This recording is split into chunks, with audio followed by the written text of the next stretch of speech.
Hello and a warm welcome to South Asia Today, where we bring you in-depth insights into the key events shaping South Asia.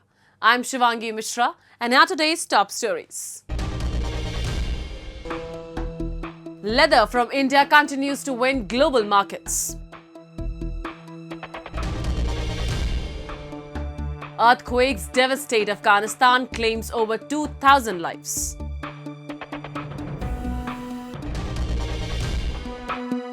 And Islamabad turns its back as POGB faces deadly floods. Let's begin the show. In India, leatherwork is more than an industry. It's a living tradition woven into the nation's culture and history.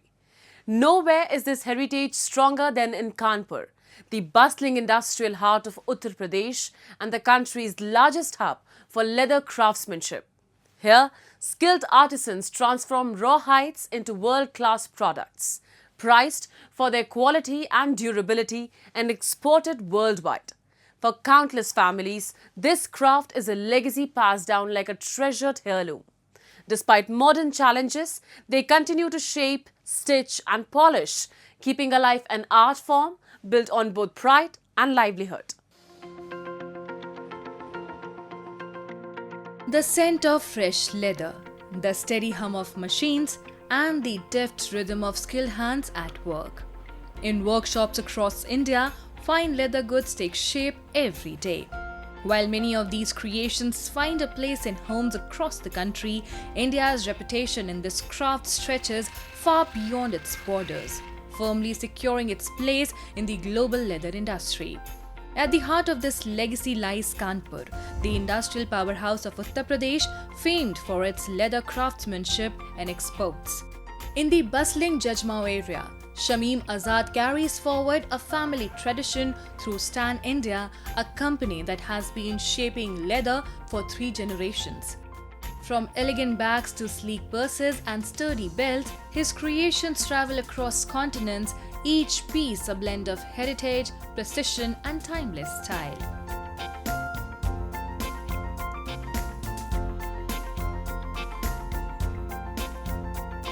$75% leather goods हम लोग export करते हैं, 25% domestic है। अब बाकी यहाँ का इतिहास जो रहा है आज़ादी से पहले का, सैकड़ों साल पहले का इतिहास रहा है।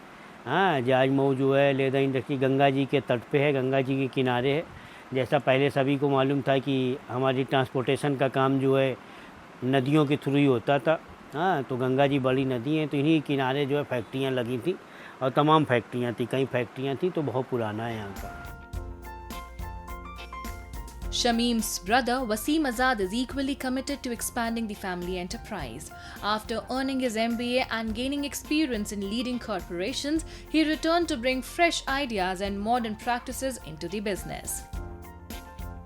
Wasim believes that in today's world, success in this trade is more achievable than ever, as long as you have technology on your side. इसमें हम लेदर गुड्स का एक्सपोर्ट करते हैं, all types of leather goods बनाते हैं हम footwear को छोड़कर, और ऑलमोस्ट सभी कंट्रीज़ में एक्सपोर्ट कर रहे हैं, जैसे यूएसए हो गया, यूके हो गया, यूरोपियन कंट्रीज़ है। अभी कुछ नई मार्केट डेवलप हुई है जो साउथ अफ्रीका है, गल्फ़ कंट्रीज़ है, और आपका अर्जेंटीना वगैरह है, जापान है। यूएस में थोड़ा सा अभी प्रॉब्लम है रिसेशन का और कुछ टैरिफ वगैरह को लेके ड्यूटीज़ वगैरह बढ़ी थी, तो तुमने कुछ मार्केट नए एक्सप्लोर करी, इसमें जापान है, अर्जेंटीना है, तो यहाँ पर हम एक्सपोर्ट कर रहे हैं। The Indian leather products and footwear industry is a key contributor to the economy, earning $4.83 billion in exports in 2024-25 and ranking among the top 10 foreign exchange earners. With abundant raw materials, skilled manpower and strong compliance, it employs 4.42 million people, 40% of them women, and holds top global ranks in several leather categories. मैं इस company में करीब 4 साल से काम कर रहा हूँ और मैं अपने काम से पूरी तरह से सेटिस्फाई हूँ और मेरा पूरे फैमिली का एक्सपेंस इसी कंपनी से ही चलता है। Kanpur alone contributes over 20% of India's total leather and leather goods exports, a testament to its unmatched craftsmanship and quality. From developed to developing nations, demand for Indian leather remains strong. With government initiatives like the Indian Footwear and Leather Development Program and the PLI scheme providing a boost, cities like Kanpur continue to shape India's global identity in leather, blending tradition, skill, and innovation to carry this legacy to every corner of the world. Afghanistan reels under yet another tragedy. A 6.0 magnitude earthquake late Monday night struck near Jalalabad, flattening villages and killing more than 2,000 people. Thousands lie injured as families remain trapped beneath the rubble. In Kunar province, a second quake on Tuesday deepened the devastation, pushing the war-torn nation further into crisis. As if the damage wasn't severe enough, a third earthquake struck on Thursday, intensifying the crisis and leaving the nation in further chaos. Survivors cry out for urgent aid, while Taliban forces and locals mount desperate rescue efforts. We have this report. A powerful 6.0 magnitude earthquake struck eastern Afghanistan near Jalalabad late Monday, September 1st, killing hundreds and devastating communities already burdened by conflict and poverty. The shallow quake, just 10 kilometers deep, left homes in ruins. 2 days later, a 5.5 magnitude aftershock, followed by a third earthquake in Afghanistan, caused further destruction, pushing the death toll past 2,200 and injuring over 2,800. Helicopters rushed the wounded to hospitals as Taliban fighters and civilians dug through debris. The UN has warned the toll may rise, with many still trapped under rubble. نن سبا خو چې کومه وجه زمونږ نن هر سبا هر شي ته مجبورې ځکه مجبورې چې مینه خو په دغه حالات باندې شوه که اوس باران شي زه بچي کوم ځای کې کښېنم دا بقایا بچي چې زما کوم دا زه کوم ځای کښېنم ننګور مې ده هغه کوم ځای کې کښېنم د هغې د ناست ځای نشته. Families rushed out of their homes, young and old running together in fear as walls cracked and roofs crumbled. In the chaos, some managed to escape with only minor injuries, but others were not as fortunate. Entire villages were reduced to rubble. Families were trapped beneath collapsed homes, and desperate cries for help filled the night air. نن شپه دا حادثه وشو 12 بجې او دا کور زما د ورور دی چې میردل خان نومیږي دې کې 2 بچیان شهیدان شو او خپل هم زخمی دی او ماشومان مطلب زنانه هم دلته زخمی شو او بس دا یو ناڅاپي حادثه و ټول ته ولسونو باندې دا وشو. وضعیت اوس هم هغه اضطراري حالت دی امرجنسي حالت دی چې اوس هم هغه ټکانونه دغه کېږي مسلسل را روان دي.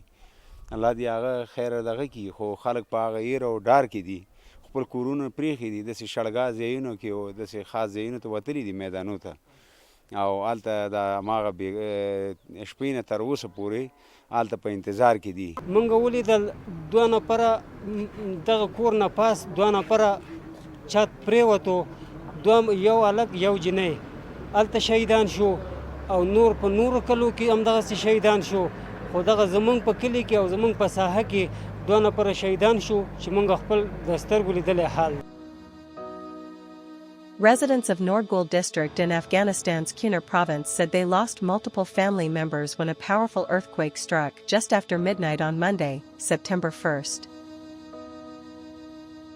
Locals were called rushing outside in panic as the tremors shook the ground violently and their homes collapsed around them.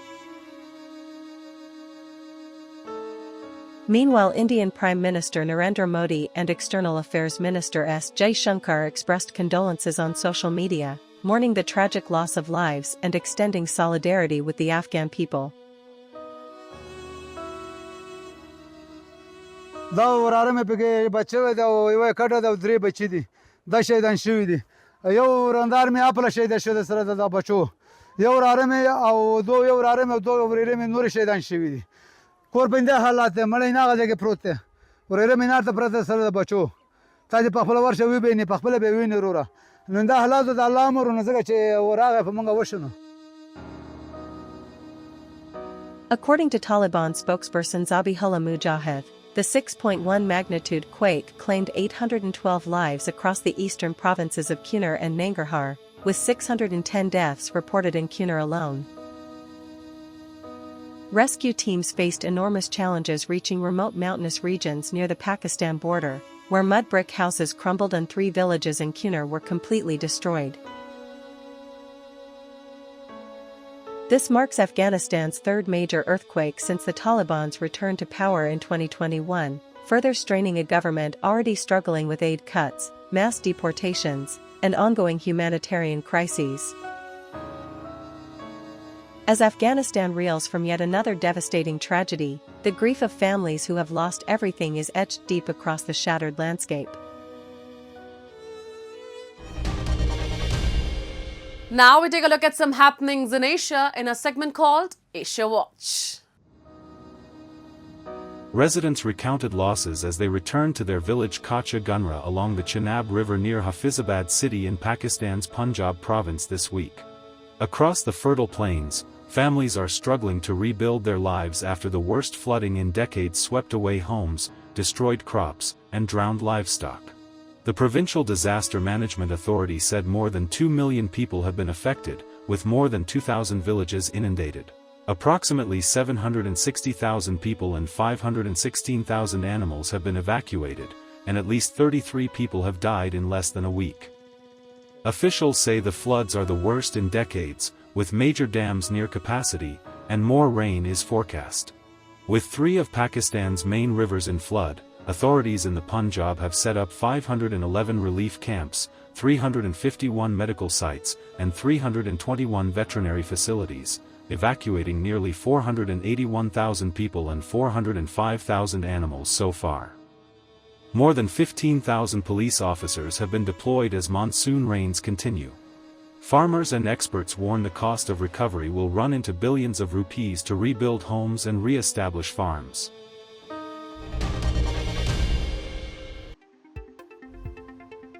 Iraq reopened the historic Al-Nuri Mosque in Mosul on Monday, September 1st, nearly 8 years after it was destroyed by ISIS, who had seized the city in 2014 and turned it into their stronghold. Iraqi Prime Minister Mohammed al-Sudani led the inauguration, touring the mosque and praying inside its rebuilt halls. The reconstruction project began in 2019 with a grant from the United Arab Emirates, in collaboration with UNESCO and the Iraqi Antiquities and Heritage Commission. Islamic State militants blew up the Grand Al-Nuri Mosque of Mosul and its famous leaning minaret, Iraq's military said in a statement, as Iraqi forces seeking to expel the group from the city closed in on the site. It was from this medieval mosque that the militants' leader Abu Bakr al-Baghdadi declared a self-styled caliphate spanning parts of Syria and Iraq. The mosque was named after Nuruddin al-Zanki, a noble who fought the early crusaders from a fiefdom that covered territory in modern-day Turkey, Syria, and Iraq. It was built in 1172–73, shortly before his death, and housed an Islamic school.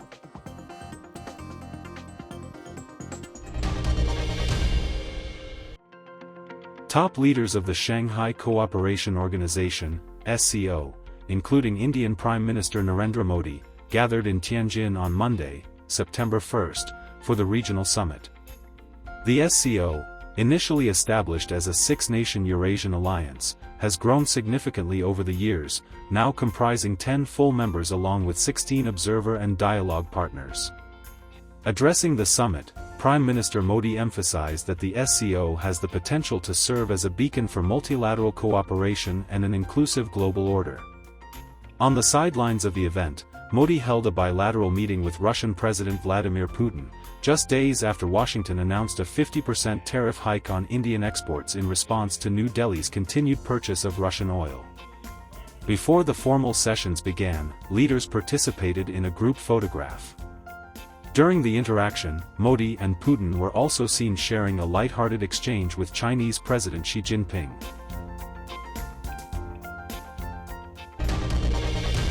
In yet another damning reminder of Pakistan's neglect, the people of Pakistan-occupied Gilgit-Baltistan are battling devastating floods alone. In Gizir district, rising waters have cut off access, leaving dozens stranded and desperate. No relief teams, No rescue measures, only abandonment. The suffering population has condemned Islamabad's incompetent regime for turning its back on them in their darkest hour, proving once again that their lives and safety hold no value for those in power. We have a report. In a region long abandoned by Islamabad, fresh floods have unleashed a humanitarian disaster in Pakistan-occupied Gilgit-Baltistan. Vital roads in Gezer district's Roshan Talidas Nala village lie buried underwater, homes stand destroyed, and livelihoods have been swept away. Yet, no timely rescue or relief has arrived. Betrayed once again, the people are forced to fight for survival with their own hands, an unforgivable testament to the regime's apathy and indifference towards their suffering. इस वक्त मैं बड़ो Singh main road के ऊपर हूँ और यहाँ पे आप देख रहे हैं कि मेन रोड बिल्कुल पानी की ज़िद में आया है। मेरे बैक साइड पे आप देखेंगे यहाँ पे डॉक्टर इफ्तिखार मरहूम डॉक्टर इफ्तिखार का घर जो इस वक्त पानी की ज़िद में है और यहाँ से पानी बैक साइड से फुटबॉल ग्राउंड से इंटर होती हुई बैक साइड से पानी यहाँ पे आया हुआ है। अभी थोड़ा सा बैक साइड जो है थोड़ा सा गहरा है, इस वजह से पानी यहाँ पे आहिस्ता आहिस्ता यहाँ पे पानी झील बनना शुरू हो रहा है, लेकिन ये इस साइड में इतनी तेज़ी से हो रहा है कि मेन रोड अभी इस वक्त बिल्कुल ख़त्म हो चुका है। और आगे जो गाजी अपना फौजी रिटायर अपना गाजी इनके जो 2 दुकानें पानी की ज़िद में, तो उनसे हमने सामान निकाला, रेस्क्यू किया है। और आगे इस वक्त हमारे मैंने अपना प्रीवियस नज़र साहब इंजीनियर इनके बिल्कुल जो ना रोड वहाँ भी पानी की ज़िद में है। इस वक्त जो है आप देख रहे हैं बिल्कुल ये एरिया पूरा पानी से झील बना हुआ है। With no government-led evacuation, ordinary men and women in Pakistan-occupied Gilgit-Baltistan are risking their own lives to rescue neighbors and salvage what little remains. Their cries for help echo a harsh truth. Here, political exploitation always outweighs human survival, and disaster preparedness is nothing but a cruel illusion. Once again, the oppressed are left abandoned, bearing the cost of a regime's betrayal in the face of a catastrophe. मेरी जो duty थी D high school गुप्स में, तो मैं duty के लिए आया था, तो यहाँ के मुझे सूरत हाल बिल्कुल तब्दील नज़र आया। और अभी हम से वापस जो है ना घर की तरफ जा रहे हैं, लेकिन यहाँ से कोशिश करें कि लोगों को हम रेस्क्यू करें। कुछ सामान हमने निकाला है और कुछ घरों को हम कोशिश करें कि उनके सामान थोड़ा ऊपर सेफ साइड कर ले। तो ये सूरत हाल आप देख रहे हैं। Floods have once again ravaged POGB, but the real disaster is Islamabad's betrayal. In a region long denied rights and representation, people now face not just raging waters, but total abandonment. No rescue, no relief, only silence from a failed regime. This is no natural calamity alone. It is a man-made tragedy, born of decades of neglect, mismanagement, and exploitation under Pakistan's incompetent rule.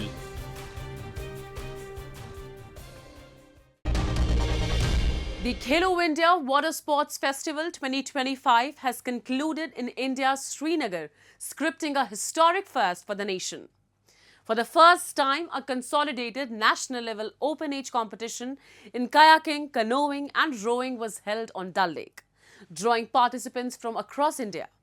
The event not only showcased sporting excellence, but also marked a new chapter in India's growing commitment to water sports and adventure tourism. Take a look. The curtains may have fallen on the Khelo India Water Sports Festival 2025 that took place in Srinagar, but its legacy will endure as a landmark in India's sporting history.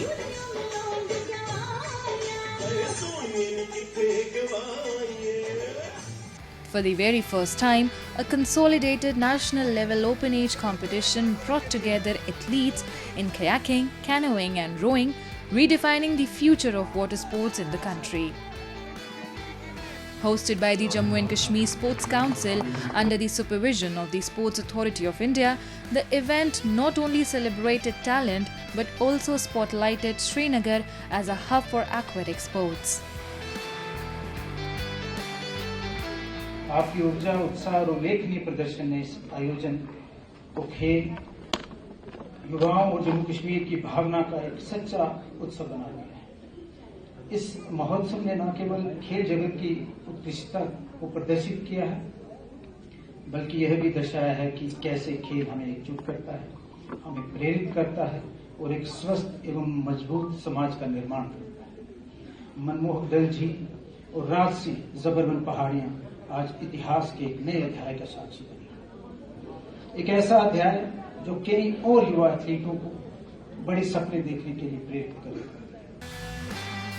The Khelo India Water Sports Festival 2025 has emerged as a landmark initiative showcasing India's commitment to nurturing water sports and providing a global platform for young talent. With events held in the pristine waters of Kashmir, the festival highlighted both sporting excellence and the region's natural beauty. Olympian and international canoeing judge Bilkis Mir, who began her journey on Dal Lake in the 1990s, praised the event as a milestone that will inspire future generations and elevate India's sporting profile worldwide. Dull lake में ऐसा concept था ही नहीं। आज तक डल lake को जो जाना जाता था शिकारा और टूरिज्म रिलेटेड, आज इस इवेंट से खेलो इंडिया फर्स्ट एवर जो होता है ये वाटर स्पोर्ट्स का हब बन चुका है। अभी इसमें सबसे खूबसूरती ये है कि हम उस इवेंट को प्रमोट कर रहे हैं जिसमें ओलंपिक्स में 16 मेडल्स हैं, जो इंडिया को ग्लोबल में बड़ा नाम दे सकता है। अगर हम लास्ट ओलंपिक्स की बात करेंगे, we were 71 rank, but if we support the sports like अभी जो इवेंट हो रहा है, we are very grateful to our honourable prime minister साहब, जिन्होंने पीएम पैकेज में वाटर स्पोर्ट जम्मू कश्मीर को बड़ा बूस्ट दिया। The Khelo India Water Sports Festival 2025 has set a historic tone for India's sporting future, bringing unmatched energy to the waters of Kashmir. The festival not only celebrated talent but also created a platform where young athletes scripted inspiring stories of success. 17-year-old Mohsin Ali provided the festival's golden highlight by winning the first gold medal in the men's 1,000-meter kayaking event.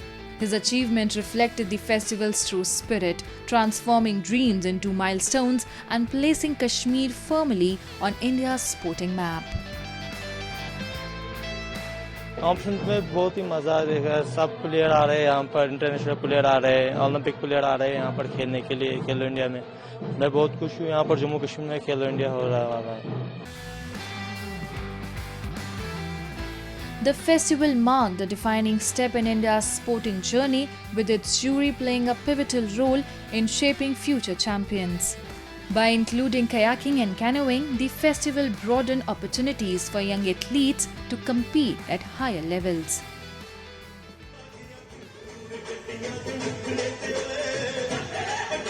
Jury member Dilip Kumar expressed gratitude to the central government and the Ministry of Youth Affairs for this vision, noting that the ultimate goal is to see Indian athletes excel at the Asian Games and the Olympics, raising the nation's sporting stature globally. As we wrap up today's episode of South Asia Today, we thank you for joining us. We'll return next week at the same time with more insights and updates. This is Shivangi Mishra signing off on behalf of our entire team. Until then, stay safe and goodbye.